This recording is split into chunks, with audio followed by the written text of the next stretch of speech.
Nevada Supreme Court, and to my right is Martha Gould, and to my left is Judge Stephen Kosak. Welcome. You are now going to discuss Unit 2 with us. You want to introduce yourselves before you begin.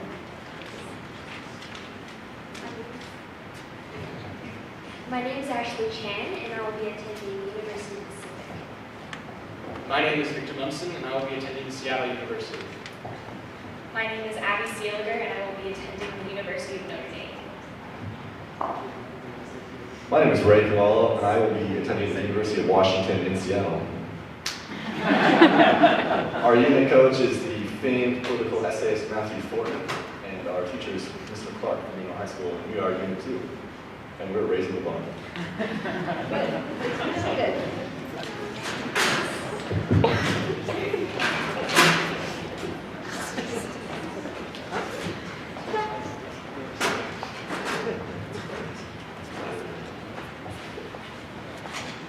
Here is the question. Of all the rules adopted at the Constitutional Convention, the two most important are said to have been the secrecy rule and the rule allowing delegates to reconsider previous issues and change their votes. Do you agree or disagree with the historian who made those assessments? Why?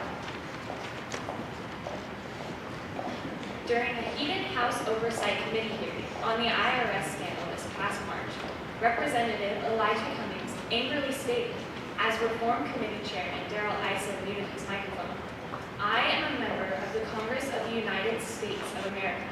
I am tired of this. You cannot just have a one-sided investigation. There's something absolutely wrong with that. It is absolutely un-American." This one-sided investigation has been far from the original intent of government discussions or civil discourse seen at the Philadelphia Convention. Psychologist Kenneth J. Jurgen describes civil discourse as dispassionate objectivity and suggests that it requires respect of the other participants. This level of respect seen today in our legislative bodies is not as apparent as it was during the drafting of the Constitution. At the Constitutional Convention in Philadelphia, civil discourse became crucial to the formation of the new Constitution. In order to encourage a higher level of discussion, rules were created. As historian Harlow Unger wrote, of all rules adopted, the two most important were the secrecy rule and a rule allowing delegates to reconsider previous issues. By allowing any topic to be reconsidered at any time, the founders were able to do something that was absolutely essential to the convention's success: compromise. The secrecy rule allowed for secure, unbiased discussion, as written by Madison in a letter to Thomas Jefferson, a luxury that today's politicians do not possess. Contrary to rules in Philadelphia, today, the congressional record is a physical record of the debates, proceedings, and activities of the United States Congress. It is published daily when the House or Senate is in session, and it is entirely available to the public. Other rules also contributed to the higher level of civil discourse. While a delegate was speaking, other members could not pass notes, hold conversation with one another, or read a book, pamphlet, or paper. This allowed all communication to be verbalized, and delegates had to be paying close attention to others' arguments. Contrary to this, modern-day representatives are often using social networking sites rather than focusing on the topic at hand.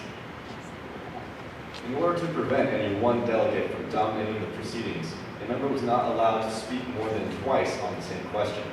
He could not speak the second time until every member had an opportunity to speak on the subject. This forced delegates to increase the specificity and brevity of their discourse. However, in today's system, with 435 representatives in the House, this rule would be impractical. As we saw with the altercation in March during the IRS hearing, it is clear that the level of civil discourse is unhealthily low. The use of the filibuster as a threat epitomizes, in some aspects, the lack of civil discourse in our legislative body. The original intent of the filibuster was to promote civil discourse through strategic legislative tactics. For example, Strom Thurmond, a pro-segregation senator from South Carolina, vehemently opposed passage of the Civil Rights Act of 1957 with the longest, although ultimately unsuccessful, filibuster ever conducted by a single senator, speaking for 24 hours and 18 minutes. However, today, the filibuster, or rather the phantom filibuster, is used to prevent civil discourse from adding to efficient legislative session. In order to stop the use of the filibuster as a threat for judicial appointments, the Senate, through Senator Reed of Nevada, created the nuclear option, which only requires a simple majority to end debate. This is done through Article 1, Section 5 of the Constitution, which allows the different houses to determine the rules of its proceedings. This was included in the Constitution, in part, to allow the different houses to develop rules that would help best suit their discourse needs.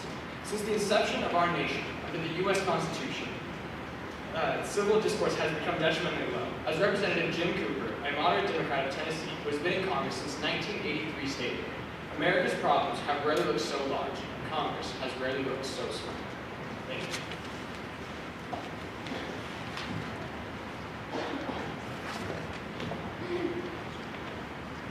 Do political parties today promote or undermine civil discourse?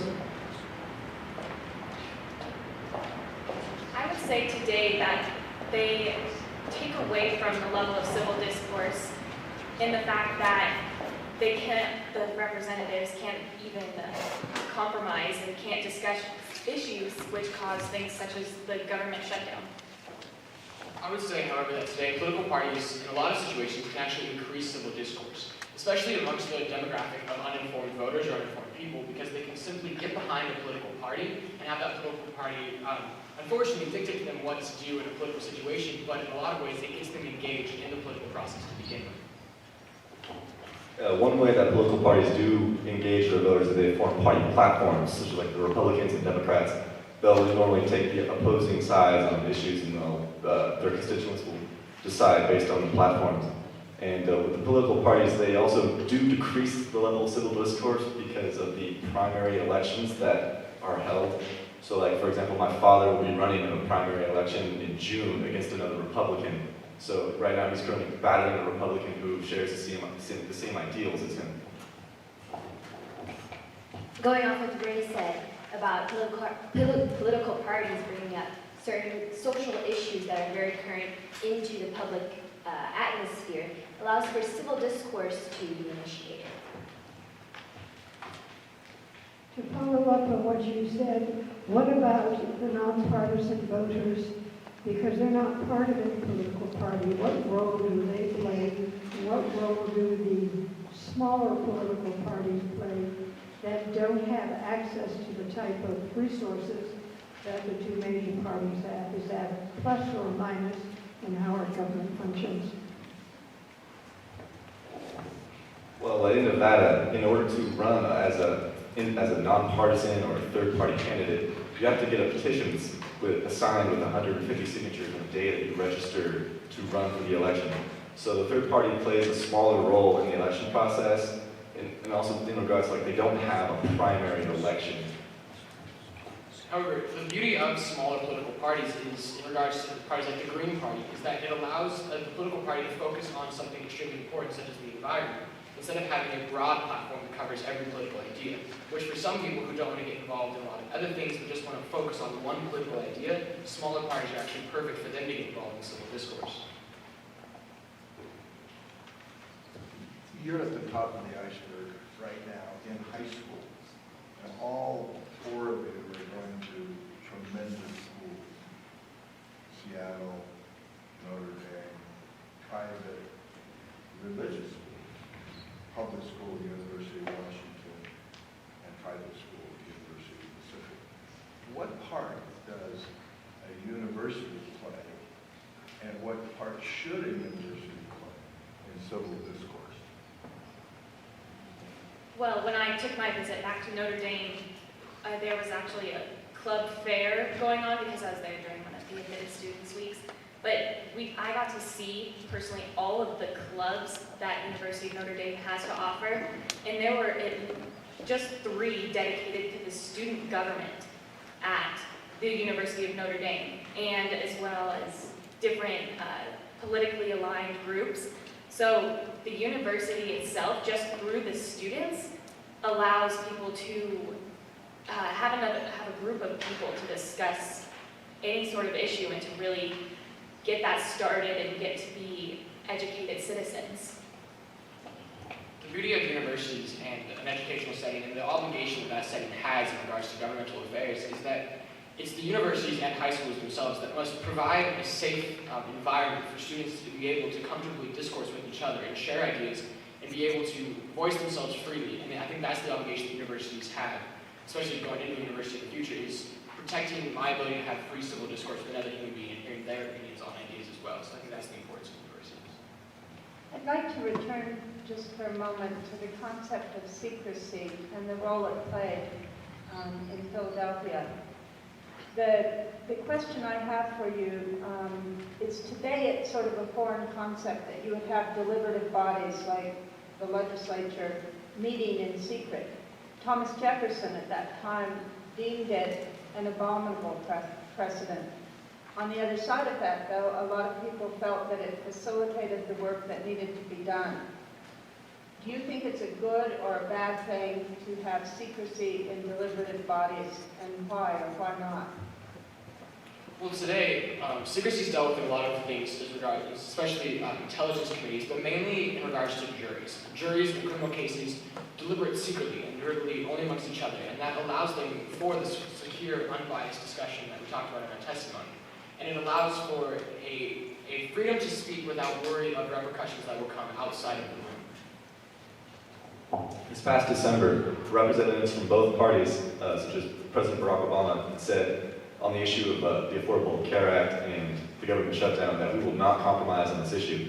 So when politicians are put into political settings and public settings where they have to stick with an opinion, then it doesn't allow them to change their mind and compromise to fit the needs of the public.